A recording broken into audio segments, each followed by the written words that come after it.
Hey, welcome to EXSIN Live. That was close. You were close. I may have heard you. So today, if you guys don't follow leadership blogs and other stuff, I'm gonna share this with you. Leadership Freak is a great blog. We're gonna use some of a blog he recently posted. We're gonna talk about that and share it with you. But go out there and follow the Leadership Freak. He has some good stuff. Find some place where you can get information for your team and what you're doing. It's really important. But today we're going to talk about 10 ways to manage entitled people in the real world. And this topic, this topic really, if you're a parent of a teenager or older, we have failed our kids in some ways, and I see some glimpses in children I know, maybe my own, of things that concern me. Now they do work hard, and I'm proud of my kids. I'm not dishing my kids, but there's some things you need to look at. And if you have an organization where people demonstrate these characters or qualities, this is going to be helpful for you. So here they are. Entitled people prefer defensiveness over discussion. If you ask a question, they're going to get defensive about it.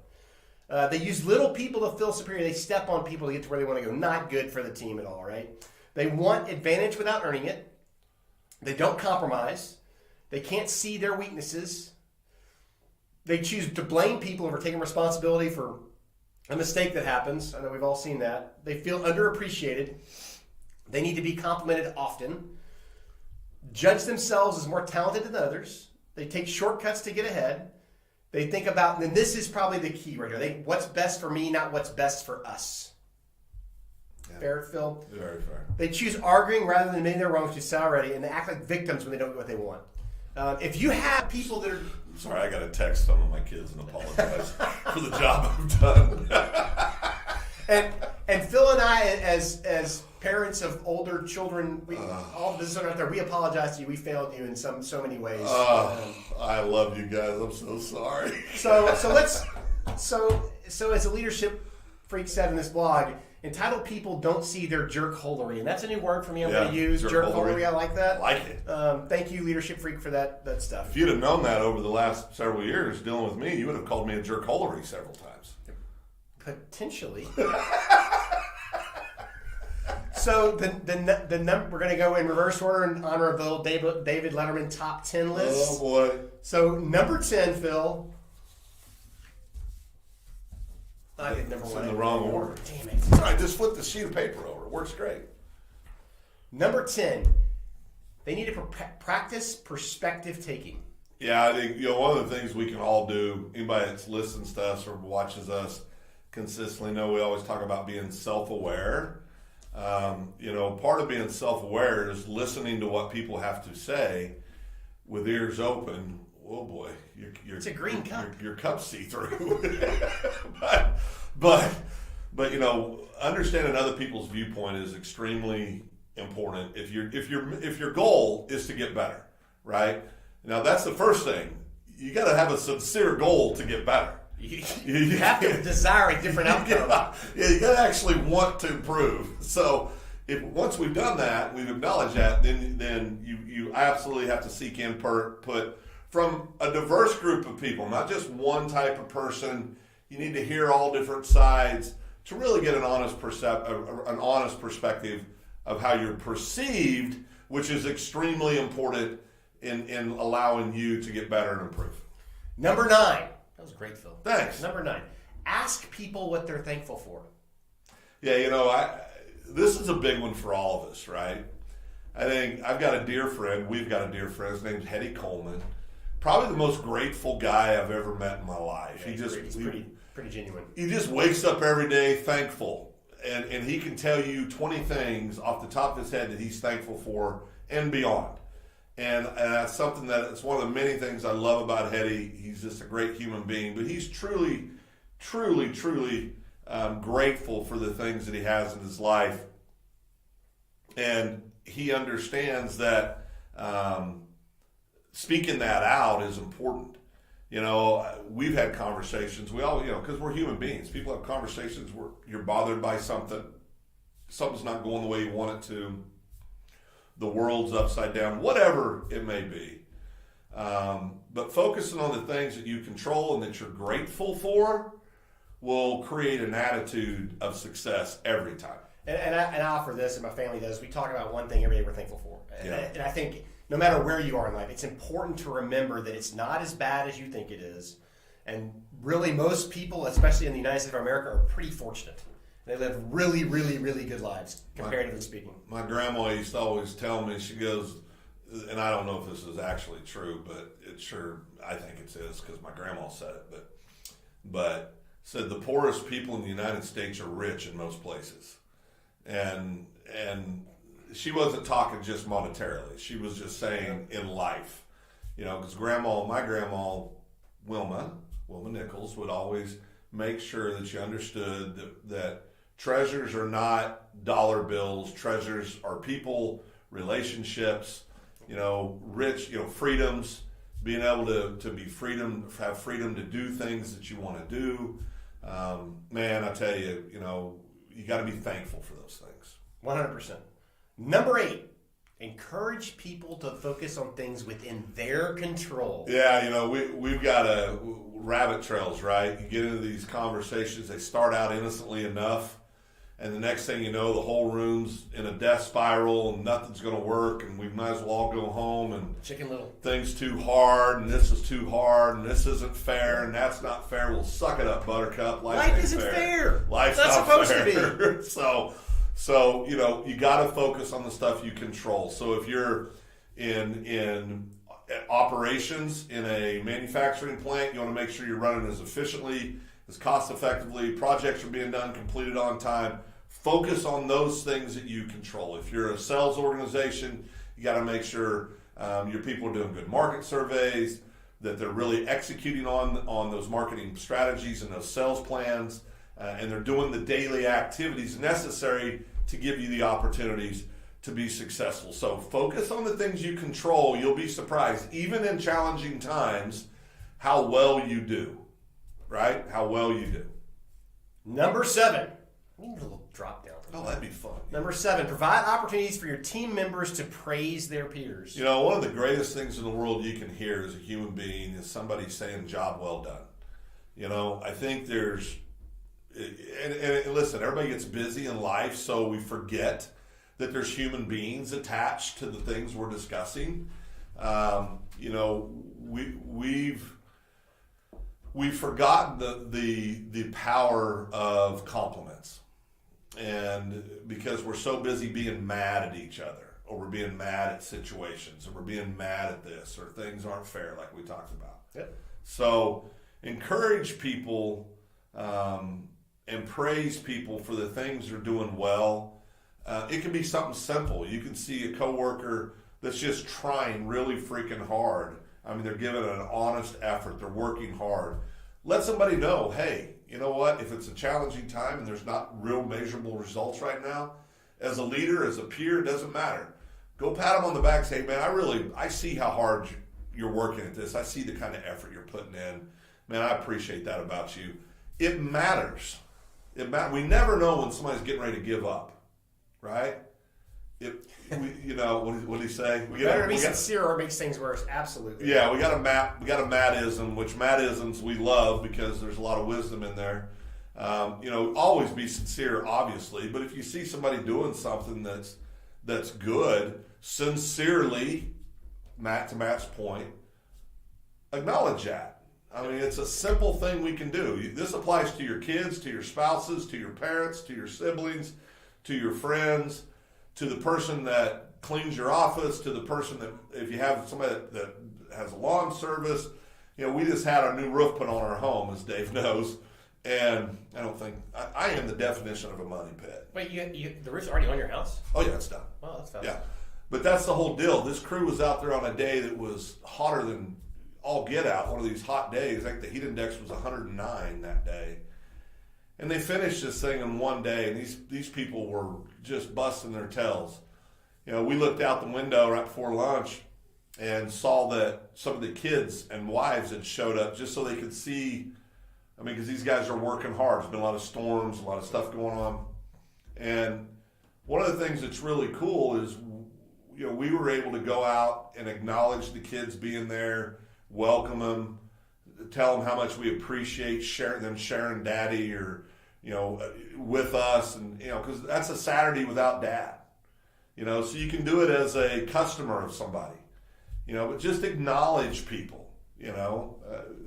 Embrace positive stuff. It comes back to you tenfold. It's not easier to be nice than it is to be mean.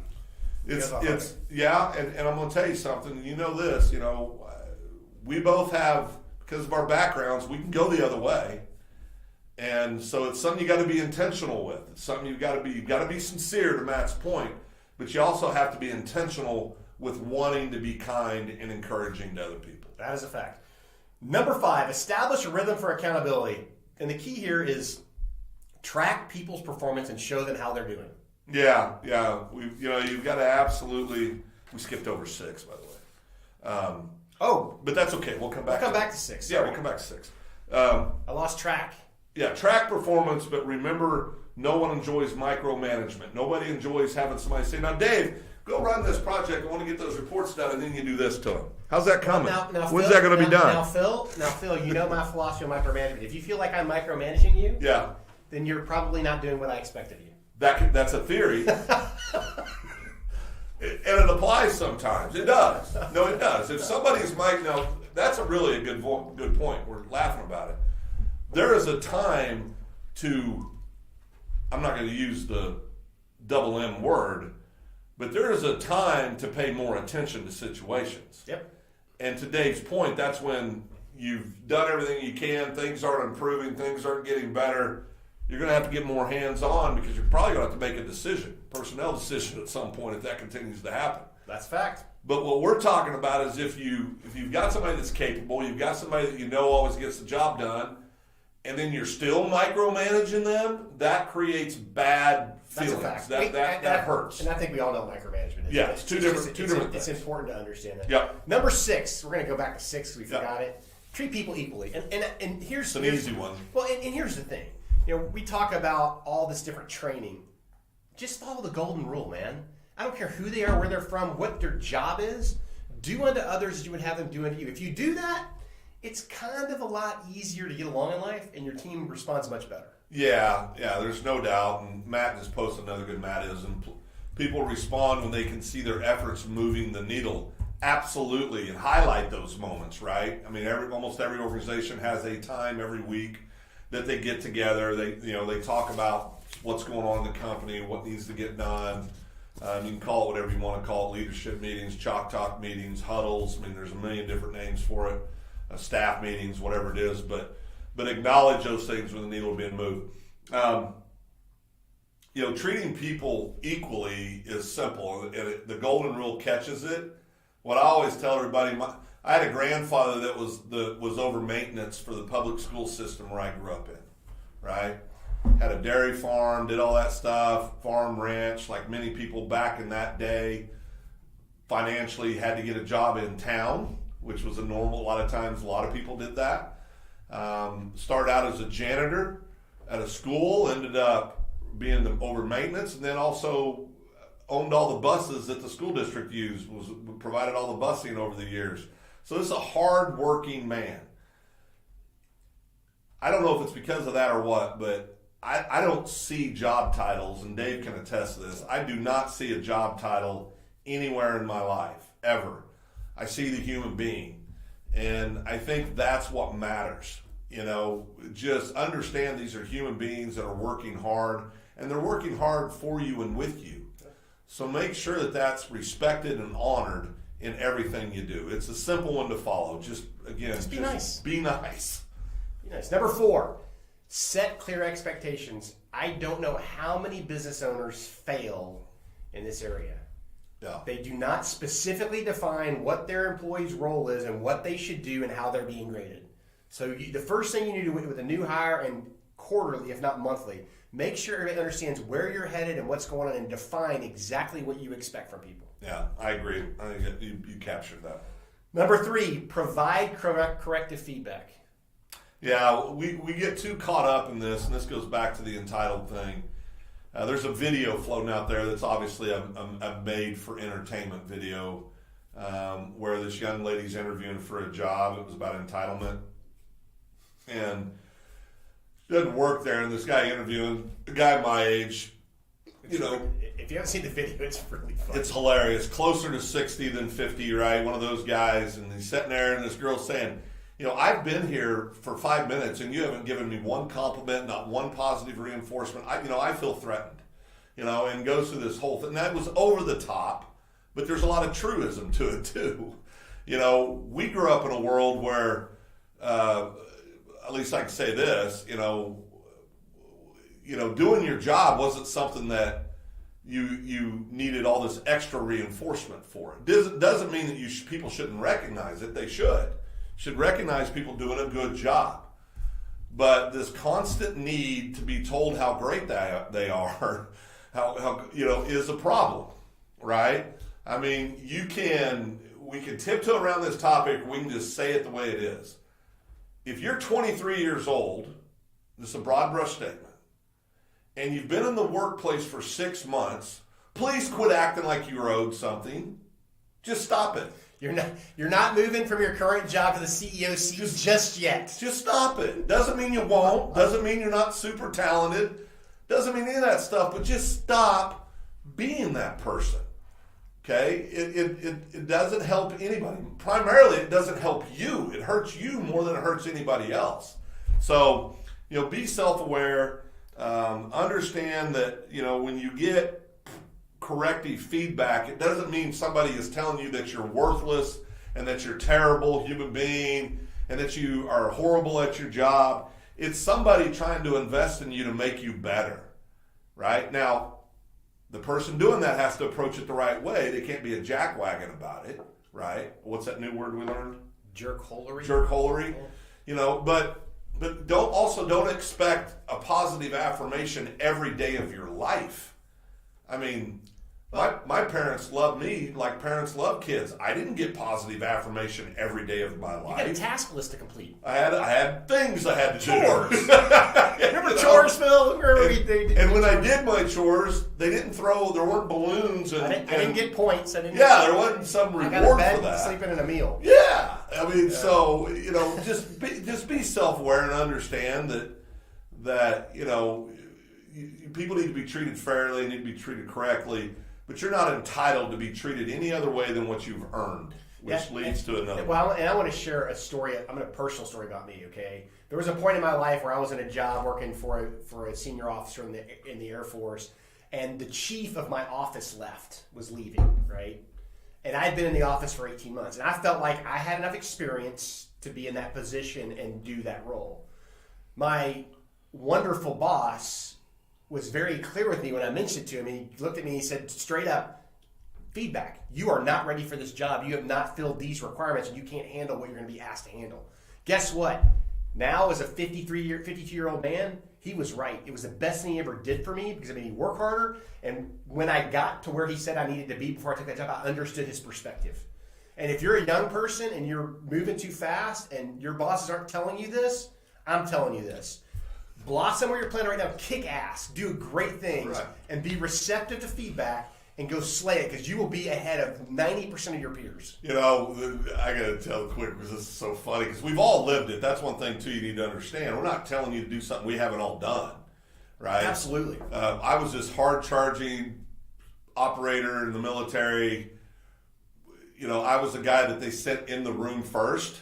Now, there's a reason for that. I was young and stupid, and I was perfectly okay with that. We still send Phil into the room first. But I remember I got passed over to be a team leader, right, by one of my peers, and I was so upset because I was a better operator than this person was, and everybody knew it. And I went to the commander, and I asked him about it, and he goes, Phil, everybody has a purpose in life. He goes, your gut instinct is to just barrel in there and just eliminate everything. That's not always the best solution.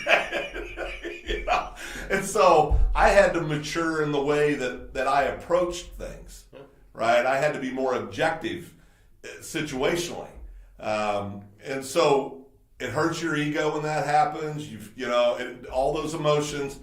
But when you sit back and if you take an honest look at yourself, 100% of the time, I promise you, what they're telling you is true. So just listen to it, absorb it, apply it, and then great things happen. It does. It's a fact. Yeah. Praise hard work more than talent. And this is my favorite quote. Hard work beats talent when talent doesn't work.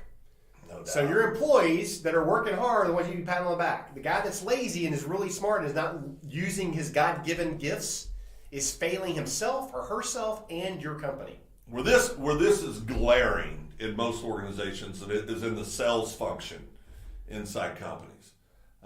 Yes, it does. Yeah. Matt's full of them today. He's killing me. He's got 100% right. The current labor shortage feeds the entitlement attitude. There's no doubt. That's 100% accurate. I think the praise hard work more than talent always shows in organizations. I think in the sales function, you'll have that person that what we call a grinder that just works hard. They get results. They always hit their quotas. But boy, they're grinding, right? It'd be like if you have kids, you have two children. One's academically just naturally comes easy. Maybe they get a B average. You might have another kid that has to grind at it that's a straight A student because they grind at it. I mean, they're willing to put in the work. To use a sports analogy, what made Tiger Woods the greatest, I think, at what he did was he had this natural God-given talent, and then he also had the greatest work ethic I think golf's ever seen. Still, his son has it. Right. So I mean, when you can find those two, we've seen it with some of our clients. We've had sales reps over the years that we've seen that personally. They have all the talent in the world, and they work 10 hours a week and hit their quotas. And you're talking to them, going, okay, because that's going to be the first answer. Well, I'm hitting all my numbers. Yeah, you are. You could be doing 5 times your numbers and making more money for you and your family and growing the company. But you're absolutely right. You're hitting your numbers. That's why Jack Welch, the old CEO of GE, he would always eliminate his bottom 10% of employees. He would turn them over every year. They were gone. So he had this atmosphere of, you can call it whatever you want, but what it was really effective. Nobody wanted to be in the bottom 10% because they knew if they were in the bottom 10%, they didn't have a job. And so they created a culture of competition, a culture of excellence, a culture of working hard every day. Because if you're cutting the bottom 10% and everybody's achieving more than their quota, that means there's people, the bottom 10% many times, were people that were hitting their quota. They were still going. So, that's one culture and one way to do it. But you've got to be a hardworking person if you want to have success in your life. Doesn't matter what you do. And the number one thing you can do to help your entitled people at your work is highlight earning it. That you have to earn it. You have to put the work in. I don't deserve it? You don't deserve it. You have to earn it. But I'm nice. Okay. And you're good looking too. But I show up. Well, thank you. But you second time I've ever heard that. That's a compliment. It's the second time it was a lie, but highlight earning it. No, I think too much of today's society, and it's our fault, right? We give children ribbons for not winning. Preach. We give children rewards for not reaching the goal. Preach. Preach. We are a great country. We are a great nation because everybody's talented in different areas. Yep. And you may not be the best soccer player, but you may be the best guitarist. Yep. You may not be the best baseball pitcher, but you may be the best mathematician in your school. Go where you can be successful and don't expect to get a ribbon if you don't win. You've got to earn what you get in life. And if we don't turn this boat around in our country is going to fail. Yeah, at some point, because you can't. I mean, we've seen other countries do exactly what we've been doing, and they've all failed. And I know that's not popular with some people, but facts are still facts. Not my facts, not my truth. There is truth and there is facts. And I don't get to claim it as mine. So there either is or there isn't, right?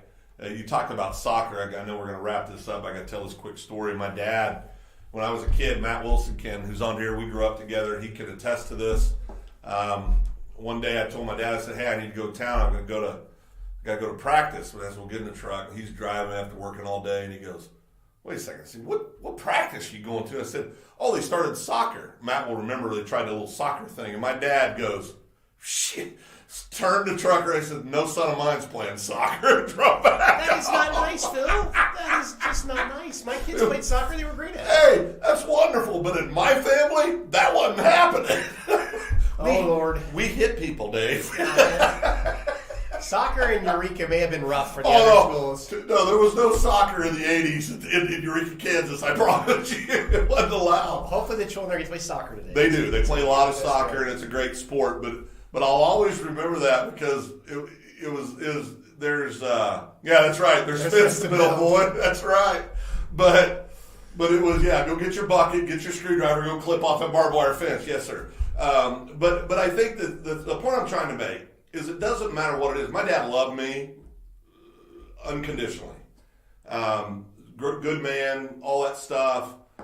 But he wasn't afraid to say, nope, not doing that. Now, you could argue that what he said wasn't reasonable, as years later. He was dad. But he was a dad, and he just made a decision. There wasn't up for debate. It was, this is what's going to happen. And I didn't argue with him. I was like, okay. I went home. But we got to understand that we're not, I think there's this mentality that we're all entitled to have the life we want right now. And the reality is my experience has been you don't get the life you want without working hard and putting in time and effort to get there. Doesn't mean that you're working the salt mines and you get paid nothing. But I'm talking about being self-aware and understanding that you're not entitled to anything. You're entitled to an opportunity in this wonderful country that we have, and you're entitled to get better every day. Yep. That's what you're entitled to. That's fact.